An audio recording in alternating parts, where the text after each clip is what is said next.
Assalamu alaikum warahmatullahi wabarakatuh, everyone. I'm Aisha Rosalie. I'm joined with Carly Jan. Walaikum assalam. Thank you for having me. I'm very excited and grateful. Your background is a Hindu. So, what actually drew you to Hinduism? সত্যি কথা বলতে কি আমি ছিলাম আসলে আমাকে একাকী পথ চলতে হয়েছে। আমাকে লড়াই করতে হয়েছিল আরোগ্য লাভের জন্য ভিন্ন ভিন্ন বিষয় থেকে, যেমন মেন্টাল হেলথ আর তারপর ফিজিক্যাল হেলথ। আর এটাই ছিল সে সময় যখন আমি এক্সপ্লোর করেছিলাম হিন্দুইজম। আমি জাস্ট স্পেনে ফিরে এসেছিলাম, আর এটা ছিল 6 মাস পরে, মূলত কিছুটা সুস্থ হওয়ার পর এক ওভারডোজ থেকে। আর আসলেই ঠিক এর 1 বছর আগে আমি খুবই ভুগছিলাম আমার মানসিক রোগসমূহ, অ্যাডিকশন, এই সব কিছু নিয়ে। আমি বলবো আমার আধ্যাত্মিক জাগরণ শুরু হয়েছিল ঠিক এর পর থেকেই। আর আমি বন্ধ করে দিয়েছিলাম আমার সমস্ত মেডিকেশন যা ডাক্তার আমাকে দিয়েছিলেন, যেন আমার ভেতর থেকে একটা সাড়া আসছিল যে একমাত্র তুমি নিজেই নিজেকে বাঁচাতে পারো। এক কথায় বলতে গেলে এই অবস্থায় তোমাকে কেউই সাহায্য করতে পারবে না। তো আমি জাস্ট স্পেনে ফিরে এলাম। আমি যেন জেনে গিয়েছিলাম যে আমাকে যেতে হবে, আর আমাকে একাকী লড়াই করতে হবে, আর আমার নিজেকেই খুঁজে বের করতে হবে, যেখানে থাকবে না কোনো ধরনের ডিস্ট্রাকশন, কোনো অ্যাডিকশন, নাথিং। আর এটাই ছিল সেই পথ যেখানে আমি গভীরে ডুব দিয়েছিলাম অ্যাস্ট্রোলজির। প্রেডিক্টিভ অ্যাস্ট্রোলজি নয়, সাইকোলজিক্যাল অ্যাস্ট্রোলজি। আমি বুঝতে চাইছিলাম নিজেকেই, কারণ বহু বছর আগে ডাক্তার আমাকে বলেছিলেন যে আমার আছে পার্সোনালিটি ডিসঅর্ডার। আমার হিন্দু ধর্মে প্রবেশ করার পথটা ছিল অ্যাস্ট্রোলজি, কারণ এটা ছিল বিশ্বাসের একটা অংশ। এটা ছিল আসলেই বেদের পথ। আমি স্টাডি করেছিলাম বৈদিক ঔষধি নিয়ে, আর এর মধ্যে ছিল বহু সত্য। আর এটা সে সময় আমাকে যা দান করেছিল, আমাকে বুঝতে সাহায্য করেছিল, গভীরভাবে বুঝতে সাহায্য করেছিল আমার নিজেকেই, আর আমার প্রয়োজনগুলো ইনফ্যাক্ট, আর আমার চারপাশের মানুষদেরও। তাদের সঙ্গে আমার সম্পর্ককে আমি আরও ভালোভাবে বুঝতে পারছিলাম, আর কিভাবে কোনো কিছু ঘটছে, কেন, আর তারপর এর ধর্মীয় দিকগুলো। আর এক কথায় এই সব কিছুই ছিল অ্যাস্ট্রোলজি থেকে। তো মূলত অ্যাস্ট্রোলজির বিষয়টা, সমস্ত গ্রহগুলো যুক্ত আছে ভিন্ন ভিন্ন দেবতাদের সঙ্গে, ভিন্ন ভিন্ন শক্তির সঙ্গে। আর তারা বিশ্বাস করতেন যে যদি আপনি মন্ত্র পাঠ করেন বিশেষ বিশেষ গ্রহের, আপনার ভাগ্যলিপির ভারসাম্যহীনতা অনুসারে, তখন ওই দেবতারা বা ওই শক্তি সাহায্য করবে আপনার স্বাস্থ্য গড়তে, আর আপনাকে অ্যাসিস্ট করবে। তো সেই পর্যায়ে আমি খোঁজ করছিলাম যে কোনো কিছুর, কারণ আমার ছিল বহু অসুস্থতা, বহু বছর ধরে যা ভালো হচ্ছিল না। তো সেটা ছিল সাহায্যকারী আমার কাছে। You said you had like an overdose. You don't have to answer if you don't want to. Was that something that happened on purpose or was it an accident? না, সেটা ছিল উদ্দেশ্য প্রণোদিত। যখন আমি বলছি অ্যাডিকশন, এটা ছিল আমি একটা লম্বা সময় ধরে একটার পর একটা রিলেশনশিপে জড়িয়ে পড়েছিলাম, কিন্তু আমি কখনোই সত্যিকার কোনো পার্টনার খুঁজে পাইনি। আমি জাস্ট অ্যাডিক্টেড ছিলাম রিলেশনশিপে। সবসময় আমি চাইতাম ভালোবাসার কোনো একজন মানুষকে, আর চাইতাম তাকে ভালোবাসতে, আর আমি জাস্ট এর মোহে পড়ে গিয়েছিলাম। আর জানেন, এর পাশাপাশি সব কিছুই যেগুলো আমাদের পশ্চিমী সংস্কৃতিতে দেখা যায়, যেগুলো এক কথায় এই সমাজে স্বাভাবিক বিষয়, যেমন ড্রিঙ্ক করা, তারপর পার্টিতে যাওয়া, ড্রাগস নেওয়া, অর স্মোকিং, এভরিথিং সত্যি পাগলামি। তারপর ওভারডোজের বিষয়টা ছিল, যেহেতু আমি জাস্ট নিচের দিকে নামছিলাম 2 বছর ধরে, আর আমার সমস্ত রোগ তীব্র থেকে তীব্র হয়ে উঠছিল, কারণ নিশ্চিতরূপে কোনো কিছুই কাজ করছিল না, সব কিছু যেন ঘেঁটে গিয়েছিল, আর এটা হয়ে গিয়েছিল খুবই খারাপ। আর এটা ছিল সেই পর্যায়ে যখন আমি আর কোনো কিছুই করতে পারছিলাম না। আর এমনটা হয়ে যাওয়ার কারণ জানো আয়েশা, এটা ছিল আক্ষরিক অর্থেই আমার ডাক্তার আমাকে বলে দিয়েছিলেন, যিনি ছিলেন সেই শহরের সবচেয়ে বড় ডাক্তার। এগুলো ছিল তাঁর কথা। আর একবার আমার কথাটা কল্পনা করো, লড়াই করে চলেছি ভিন্ন ভিন্ন শারীরিক অসুস্থতা নিয়ে প্রায় 7 বছর ধরে। সেই পর্যায়ে তিনি আমাকে বললেন, আমরা জানি না তোমার সঙ্গে কি করব, আমরা জানি না তোমাকে কিভাবে সাহায্য করব। Wow. তো এটা ছিল আক্ষরিক অর্থেই কেউ আমাকে সাহায্য করতে পারছিল না, কোনো মেডিকেশন আমাকে সাহায্য করতে পারছিল না। তো আমি বুঝতে পারছিলাম যে আমার আর কেউ সাহায্যকারী নেই, কেউ না। তো এটা আক্ষরিক অর্থেই ছিল ডেড এন্ড, আর যেখানে ছিল এটা ডেড এন্ড সেখান থেকেই আমি খুঁজে পেলাম গডকে। So was that when you Exactly. turned to Hinduism, or was that when you turned to Islam? ও না, সেটা ইসলাম ছিল না অথবা হিন্দু ধর্ম, সেটা ছিল, এটাই ছিল শেষ সময় যখন আমি প্রথমবার আধ্যাত্মিকতায় প্রবেশ করেছিলাম। আসলে আমি আগে সব সময় ভাগ্য পরীক্ষা করতাম, যেমন হাত দেখানো, ভাগ্য কার্ড দেখা, জাস্ট একটু আধটু জাদু। আমি জানি না আমি ঠিক কেমন ছিলাম, কিন্তু যখন আমার আধ্যাত্মিক জাগরণ ঘটলো তখন আমি ফিল করতে পারলাম গডের অস্তিত্বকে। তো এটা বেশ মজার বিষয়, যখন মানুষেরা বলে কবে তুমি মুসলিম হয়েছ, আমাকে এটা নিয়ে সত্যি ভাবতে হয়, কারণ আমি এটা আগেও বলেছি। আর আমি যা বলতে চেয়েছি তা হলো, আমি ছিলাম মুসলিম কোরআন পাঠ করার আগেই, আমি ছিলাম মুসলিম কথার অর্থ বোঝার আগেই। তো সত্যি এটা ছিল তখন আমি শুরু করেছিলাম গডের কাছে প্রার্থনা করা একাকী। তো এখানেই আপনার প্রশ্নের উত্তর আছে।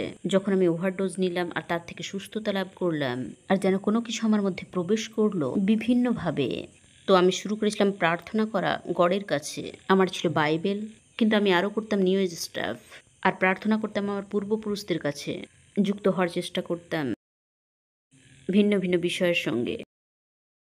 আর তারপর খুলে গেল হিন্দু ধর্ম, আমি গভীরে ডুব দিলাম অ্যাস্ট্রোলজির। Okay, so how did Islam first enter your life? Islam. আমি একমাত্র ইসলামকে আবিষ্কার করেছিলাম আমার প্রথম ভালোবাসার মাধ্যমে, যখন আমার বয়স ছিল 18। আর সে ছিল একজন মুসলিম বালক, কিন্তু সে প্র্যাকটিসিং ছিল না, আর তার পরিবার সম্বন্ধেও আমি তাই জানতাম। আর কিছু মুসলিম মেয়ে ছিল আমাদের কলেজে, আর আসলে তাদের সঙ্গে আমার বন্ধুত্ব ছিল। আর যা কিছুই তখন আমি জানতাম তা ছিল একেবারে উপরে উপরে। আমাকে আসলেই বলা হয়েছিল খারাপ বিষয় ইসলাম সম্বন্ধে, আর আমি তার সাক্ষীও ছিলাম। ফর এক্সাম্পল, আমার বান্ধবী সে আমাকে বলেছিল তার ড্যাড তাকে মারধর করেছে কারণ তার জামার হাতা একটু উপরে উঠেছিল, আর এভাবেই সে বাড়ি পৌঁছেছিল। আর আমার মনে আছে আমি খুবই রেগে গিয়েছিলাম। নিশ্চিত রূপে তখন আমি ছিলাম অজ্ঞ, কিছুই জানতাম না সেটা কতটা কঠিন হতে পারে। আমি জাস্ট বলছিলাম তুমি ঘর ছেড়ে দাও। Yeah, I mean, just to like draw lines, obviously that's still abusive and not part of the religion at all. Yeah, no, I know. Yeah. কিন্তু তখন সেটাই আমার এক কথায় প্রথম এক্সপোজার ছিল। আর তারপর আমার বয়ফ্রেন্ড, সে ছিল খুবই ইসলাম বিরোধী, কারণ সে ছিল টিনেজার। জানেন, ঘেরাও হয়েছিল পশ্চিমী মানুষদের দ্বারা, অমুসলিম মানুষদের দ্বারা কলেজে। কিন্তু আমি সবসময় অনুভব করতাম একটা টান অন্তরে, যেটা সত্যি অদ্ভুত ব্যাখ্যা করা। এটা সত্যি অদ্ভুত। আমার ছিল ছোট্ট ছোট্ট কানেকশন, যেমন আমার এক বেস্ট ফ্রেন্ড, সে একবার মরক্কো গিয়েছিল, আর আমার মনে আছে সে ফিরে এসেছিল খুবই সুন্দর স্কার্ফ পরে, যা ছিল খুবই সুন্দর কাজ করা, এই ধরনের সব বিষয়। হ্যাঁ, আমি এই ধরনের অদ্ভুত কানেকশন অনুভব করতাম, জাস্ট একটা অদ্ভুত টান এমন কিছুর দিকে যা হতো হালকাভাবেও আরবি। Interesting. অবশেষে আমার জীবনে কিভাবে ইসলাম পুরোপুরি রূপে প্রবেশ করলো, জাস্ট আমার জীবনটা ছিল খুবই কঠিন। অনেস্টলি আমার এখন বয়স 36 বছর। আমি বহু কিছু করেছিলাম আমার সারা জীবন ধরে আরোগ্য লাভের জন্য, ফিজিক্যালি, মেন্টালি, স্পিরিচুয়ালি, ইমোশনালি। আর এটা ছিল একটা ডিভাইন সংযোগ। সত্যি সত্যি আমি যা অনুভব করতাম বিভিন্নভাবে। আমি প্রার্থনা করতাম গডের কাছে প্রত্যহ, আক্ষরিক অর্থে আমি বলতাম, গড আমি চাই শক্তিশালী সংযোগ, আমার প্রয়োজন আপনার সাথে শক্তিশালী সংযোগ, আমি চাই আপনাকে আরও আরও বেশি ফিল করতে। আর আমি আরও চাইতাম আমাকে সুস্থতা দান করুন, কারণ আমি আর কিছুই করতে পারছি না, আপনি আমাকে পথ দেখান, প্লিজ শো মি। হাঁটু গেড়ে বসে কাঁদতাম, আক্ষরিক অর্থেই ভিক্ষা চাইতাম। আর আমি শুরু করলাম, আমি কোরআন তুলে নিলাম। আমার কাছে কোরআন ছিল, কারণ আমি সমস্ত আধ্যাত্মিক বইগুলো জড়ো করেছিলাম, কিন্তু আমি এটা পড়তে সক্ষম হইনি আগে, কারণ আমি যখন প্রথমবার এটা পড়া শুরু করেছিলাম, it would not flow. Like আমি এটা পড়ছিলাম কিন্তু বুঝতে পারছিলাম না, রিলেট করতে পারছিলাম না। যাই হোক, আসলে এটা ছিল মাত্র একদিনের বিষয়। আমি এটা সচেতনভাবে করিনি, আমি জাস্ট বুক সেলফের কাছে গিয়েছিলাম আর এটা পড়তে শুরু করেছিলাম। আর এর সময় আমি এটা বোঝার জন্যও পড়ছিলাম না, আসলে এটা বোঝার কোনো রকম নিয়ত আমার ছিল না। আমি জাস্ট দেখছিলাম এটা কি বলে। তারপর হঠাৎ করে এটা আমার বোধে আসতে লাগলো, it was just started to flow. আর মনে হলো আচ্ছা তারপর কি আছে। Okay. আর তারপর একটু একটু করে, এটা ছিল সম্ভবত প্রথম 2টি পাতা, আর ধীরে ধীরে আমার মনে প্রশ্ন আসতে লাগলো। তারপর আমি গুগল করলাম আর খুঁজে বের করলাম আল্লাহর অর্থ গড। তারপর আমার মনে হলো ওকে। তারপর আমার একটা ফিলিংস আসতে লাগলো, আর আমি প্রার্থনা করতে লাগলাম আমার প্রার্থনার সময়ে, যদি আল্লাহই হয় গড, আমাকে নিদর্শন দেখান, যদি এটাই হন আপনি। আর আমার শরীরে একটা অদ্ভুত সেন্সেশন হতে লাগলো। আর তারপর মূলত আমি পেয়েছিলাম একটা কানেকশন আমার ফেসবুকে, আর আমি কথা বলা শুরু করলাম সেই ব্যক্তির সঙ্গে। আর তিনি ছিলেন মুসলিম, আর তিনি বিষয়টা লক্ষ্য করেছিলেন যে আমার আছে কোরআন, আর আমরা কথা বলা শুরু করেছিলাম অ্যাস্ট্রোলজি দিয়ে। তো একটা বিষয় অন্য বিষয়ে নিয়ে যাচ্ছিল, এভাবেই আমাদের আলোচনা চলছিল। Alhamdulillah.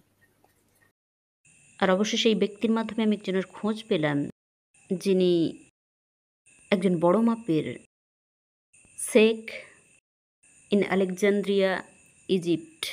সেই শেখ আমাকে যে সমস্ত কথা বললেন about my life and my symptoms, যে ব্যাপারে তার কোনোভাবেই জানার কথা ছিল না। অ্যান্ড আই ওয়াজ লাইক সুবহান আল্লাহ। অবশ্য সে সময় আমার মনে ছিল ও গড, কী ঘটছে। আর এগুলো ছিল একেবারে নির্ভুল তথ্য, এগুলো সত্যিই ছিল আমার বিশেষ মুহূর্তের কথা। Very specific. Anyway, এ থেকে যা বেরিয়ে এলো, এই দীর্ঘস্থায়ী স্বাস্থ্যজনিত সমস্যা ছিল আসলেই হ্যাড এ স্পিরিচুয়াল কজ, যদি তুমি উপলব্ধি করতে পারো গভীরতাটা। Jinns. yeah.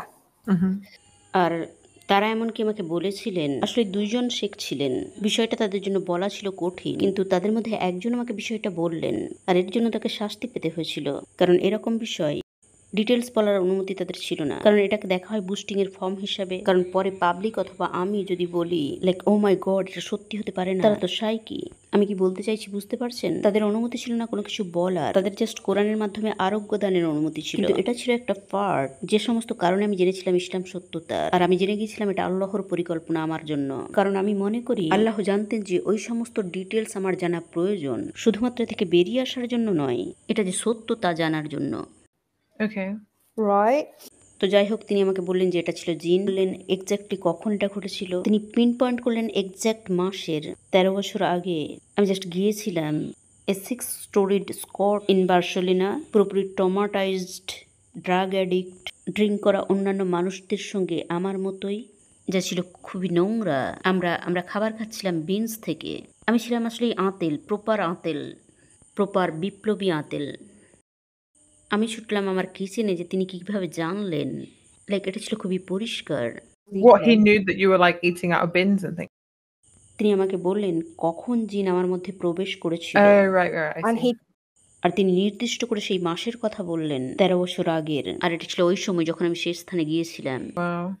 আর তিনি আরো পিন পয়েন্ট করেছিলেন যে রিলেশনশিপে আমি ছিলাম সে সময়, all the staff. anyway, yeah. তো তিনি যে শিফার কথা বলেছিলেন, এটা ছিল শুধুমাত্র কোরআন পাঠ আর রুকিয়া করা পানি। আর ফেসবুকের সেই ব্যক্তি আমাকে সাহায্য করছিলেন, কারণ আমি আরবি বলতে পারতাম না। আর মাশাল্লাহ, আর যখন থেকে এই প্রসেসটা শুরু হলো, যখন এটা ঘটলো, আমি অনুভব করলাম কোনো কিছু আমার শিরদাঁড়া থেকে বের হলো আর আমার দরজার বাইরে চলে গেল। মাশাল্লাহ। Oh my God. I swear to you. These gin stories are so scary, man. Like, they freak me out. They freak me out. You'll be fine, inshallah. না, শোনো, অনেস্টলি এ থেকে আমি যা শিখেছি, একমাত্র তখনই এই ধরনের ঘটনা ঘটে যদি তুমি হও ব্যাডলি ট্রমাটাইজড আর অচেতন, আর তুমি করে থাকো ওই সমস্ত খারাপ কাজ, যেমন ড্রাগস নেওয়া, না ঘুমানো, sex with other people, random people. অবশ্য আমি এটা করিনি, but just sex with Non-mahram. Yeah. আর এই ধরনের সব আচরণ করা, অনেস্টলি এটাই আমার বিশ্বাস। তবে একমাত্র আল্লাহই জানেন, তাই ভয় পেও না। আর তারপর হেলথ সিমটমস চলে গেল, মাশাল্লাহ। Okay, this is so interesting. Okay, so was that happening? You were like, subhanallah, like I must have like found some truth here. হ্যাঁ, কারণ এগুলো সবই ঘটছিল প্রায় একই সময়ে। যেমনটা আমি শুরু করেছিলাম এ কথা বলে যে আল্লাহই হলেন গড, আর বললাম আমাকে নিদর্শন দেখান। আর আমি অলরেডি প্রার্থনা করতাম, প্লিজ হিল মি, আমার প্রয়োজন আধ্যাত্মিক হিলিং। তো আমার সমস্ত প্রশ্নের উত্তর পেয়ে গেলাম আমি একটা জিনিসে, যখন আমি কোরআন পড়লাম আর আমার জীবনের অন্যান্য বিষয়গুলো was like ping, ping, ping. সবকিছু সঠিক হতে লাগলো। আমার পুরাতন দিনের সমস্ত অভিজ্ঞতা এমনভাবে ঠিক হতে লাগলো, একই সময়ে ধারাবাহিকভাবে। আর এর পরিষ্কার চিহ্ন ফুটে উঠছিল আমার শরীরে। আর আমি যখন শুরু করলাম বলা, La ilaha illallah. আমি এটা করছিলাম এক রাত্রিতে, ওই সময় যখন এই সমস্ত ঘটনা ঘটছিল। আমি এটা করছিলাম আমার রুমে বসে। আর আমার কোনো অভিজ্ঞতা ছিল না আগের। আর আমি এটা পাঠ করছিলাম বারে বারে। আর মনে হচ্ছিল একটা ঠান্ডা কাঁপুনি ছড়িয়ে পড়ছিল আমার সারা শরীরে। I swear, it was like, আর আমি জেনে গিয়েছিলাম এটা সত্য, এটা সত্য। আমার কোনো উপায় ছিল না, যেন আমি জেনে গিয়েছিলাম এটা সত্য 100%। মাশাআল্লাহ, যে আল্লাহ মিনস গড। আর একজনই মাত্র গড আছেন। God, like, there's no other God, is there? Like, Wow, subhanallah. What kind of happened after that? তো এরপর যা ঘটলো, আমাকে করতে হচ্ছিল এক প্রকার কিছুটা আধ্যাত্মিক যুদ্ধ আমার নিজের সাথেই। কারণ আমি আত্মসমর্পণ করেছিলাম আল্লাহর কাছে একেবারে ব্র্যান্ড নিউ পথে। আর বেশ স্পষ্টভাবে প্রতিশ্রুতিবদ্ধ হয়ে শেষ করেছিলাম কোরআন, আর শুরু করেছিলাম নামাজ পড়া, আর মুখস্থ করেছিলাম আল ফাতিহা। আর এই সমস্তই ছিল নিশ্চিত রূপেই অর্থবোধক আমার কাছে, বহু দৃষ্টিকোণ থেকে, এমনকি ক্রিশ্চিয়ান ভিউ পয়েন্ট থেকেও। ইটস মেক সেন্স, লাইক পুরোপুরি রূপে একবার আপনি যদি সত্যের আলোর সন্ধান পেয়ে যান, আত্মসমর্পণ করেন গডের কাছে, আর প্রবেশ করেন নতুন ফেজে, সত্যিকার একত্ববাদে, আপনার অন্ধকার দিকটা সেটা আর আপনাকে ভয় দেখাতে পারে না। মাশাআল্লাহ। How has your life changed since becoming Muslim? so, yeah, like a lot more. আমার জীবন অনেক বেশি শান্তিপূর্ণ হয়ে গিয়েছিল। And I genuinely mean that. For example, এতে সময় লেগেছিল। তবে যখন আমি বললাম যে ইসলাম আমাকে খুঁজে পেল বা আমি ইসলামকে খুঁজে পেলাম, জানেন, এক কথায় বহু বৎসরের বহু কষ্টের পর যেখানে অবশেষে আমি খুঁজে পেলাম আরোগ্য আমার এই হিলিং জার্নিতে, যেটা মাশাআল্লাহ is like the best place I have been in it. মাশাআল্লাহ, Alhamdulillah. তো নিশ্চিতরূপে আমি পেয়েছি অনেক বেশি শান্তি যখন আমাকে দেখেছিল আমার কাইরোপ্র্যাক্টর। আমার কোরআন পাঠ করা শুরু করার খুব বেশি দিন পরে নয়। আর যখন তিনি আমাকে দেখলেন, তিনি বললেন, প্রথম বিষয় যা তিনি উল্লেখ করলেন আমার পিঠের দিকটা দেখার পর আর আমার মেরুদণ্ড, তুমি কি কখনো মৃত্যুর কাছাকাছি এমন অভিজ্ঞতা অর্জন করেছো? আর কথাটা বেরিয়ে এসেছিল যে অসুস্থতার চিহ্নগুলো তিনি আমার শরীরে দেখেছিলেন। Wow. আর এটা সম্ভবত যুক্ত ছিল জিনের সঙ্গে অথবা আমার ওভারডোজের সঙ্গে। কিন্তু কয়েক মাস আগে তিনি যখন আমাকে দেখলেন লাস্টবার, সি ওয়াজ লাইক, তিনি মাশাল্লাহ বলেননি। যদি তিনি মুসলিম হতেন বলতেন মাশাল্লাহ, কারণ তিনি বললেন তোমার নার্ভাস সিস্টেম অলরেডি পুরোপুরি রূপে একটা ভিন্ন স্টেটে চলে গিয়েছে। Wow. আর এমনকি আমি যখন গেলাম আমার লম্বা সময়ের থেরাপিস্টের কাছে, তাকে আমি বহু বছর ধরে দেখছি, জাস্ট মাঝে মধ্যে তার সঙ্গে চ্যাট করি, বন্ধু হিসাবে নয়। তো যখন তার সঙ্গে আমার দেখা হলো কয়েক মাস আগে, হি ওয়াজ লাইক, আমি অবশ্যই বলবো, লাইক তোমাকে দেখাচ্ছে অনেক বেশি স্লো। আর এটা আমার জন্য ভালো, বাই দ্য ওয়ে, কারণ আমি ছিলাম, তিনি বললেন, আমি শান্ত হয়ে গিয়েছি, অনেক বেশি স্থিতিশীল। আর এমনটা আমি কখনোই ছিলাম না। তো এটা বলা কঠিন যে এটা হয়েছে কোরআনের কারণে অথবা ইসলামের কারণে। এটা সাক্ষী আমার আমলের যা আমি করেছি। কিন্তু আমি মনে করি উভয়েরই প্রভাব আছে, কারণ বহু কিছু আমি গ্রহণ করেছি আর বহু কিছু ত্যাগ করেছি। আর এ কারণেই আমি সক্ষম হয়েছি দেখতে কোরআনের সত্য, কারণ আমার মন, শরীর আর আত্মা এমন একটা স্থানে এসেছে যেখানে আমি সক্ষম হয়েছি এটা গ্রহণ করতে, আর সক্ষম হয়েছি এটা বুঝে উঠতে।